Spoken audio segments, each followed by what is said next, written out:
Milestone moments have been reached in this 2023 NFL Draft. Now the work begins. Turn the draft class into something productive for your franchise. So with that in mind, who's the big winner in this draft? It has to be Philadelphia, Reese. I mean, just think about what they did as far as getting difference makers on the defensive line with Jalen Carter and Nolan Smith in the first round. And then they come back in the fourth round and get their teammates, Keely Ringo. I mean, this is about not just team building. This is about individual player development because these guys all know each other. They're going into a locker room that is very veteran-laden at the positions that these guys occupy as far as being drafted onto this football team, and that is going to reap benefits down the line. Yeah, listen, we all love Philadelphia's draft. I thought Seattle did a really good job, too. The Seahawks, 2 years in a row, nailed it in the draft. Last year, they got about 5 starters and impact players. This year, first 2 picks, best cornerback in the class and a tone setter, a rare tone setter at corner in Devin Witherspoon, and the best wide receiver in this year's class in Jackson Smith-Njigba. Just think about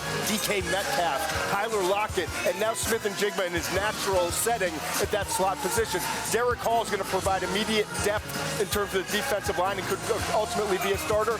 Zach Charbonnet from UCLA, really complete back, will provide depth behind Kenneth Walker, who had some injury trouble last year. And then beyond that, Anthony Bradford, to me, coming out of LSU, is going to fill a void that they need on the interior offensive line as a starter in year 1. Pretty impressive start. Yeah, I'm going to go. You guys got the A's. I'm going to go to a B, and that's New England. They're a winner to me. They had 12 picks. I said, Bill Belichick, are you going to help Mac Jones? Went 3 defensive players in the first day, second day as well. Day 3 went offense. 5 players to help Mac Jones out. Overall, like what the Patriots did, solid draft overall. As I said, 3 defensive players to start out. Christian Gonzalez went a little lower than we had projected. Keon White is a really good all-around defensive lineman, formerly of Old Dominion, then Georgia Tech. Marte Mapu, Sacramento State. How are they going to fit him into that defense? We know he'll be a great special teams player. Jake Andrews could be the anchor of that line.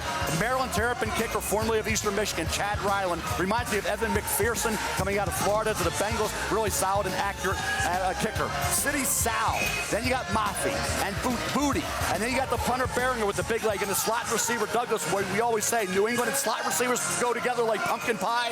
And Mel Kiper Jr. Bottom line is, New England solid B grade. It took a punter and a kicker first team in about 2 decades to do so. What about a head scratcher? Look, for me, it has to be Lucas Van Ness going 13 overall to Green Bay. Look, I understand what they like as far as his athletic traits are concerned and how he tore it up at the Combine. I got to see him in person at the Music City Bowl against Kentucky, and he is a guy who, as a Wade player for Iowa, he was dominant. I'm just wondering whether or not his skills are going to translate immediately in terms of getting them the value that they need, given where they take it. I was surprised at pick number 9. Chicago gives away that pick, trades away that pick, not for a whole lot, but then winds up allowing Jalen Carter to go to Philadelphia. I thought all along that Chicago was going to take Jalen Carter. What a great fit inside of Matt Eberflus's defense. They choose not to, and they go with a tackle that, quite frankly, I thought was the 4th best tackle at that position with Darnell Wright. I'm going to go Jack Campbell to Detroit Lions at 18. Like Jack Campbell, I like them more as a mid-second round pick.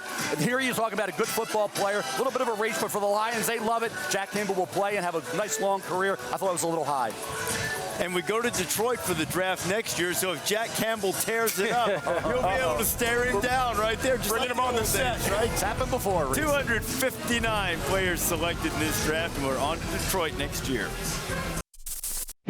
Thank you for watching ESPN on YouTube. For live streaming sports and premium content, subscribe to ESPN+.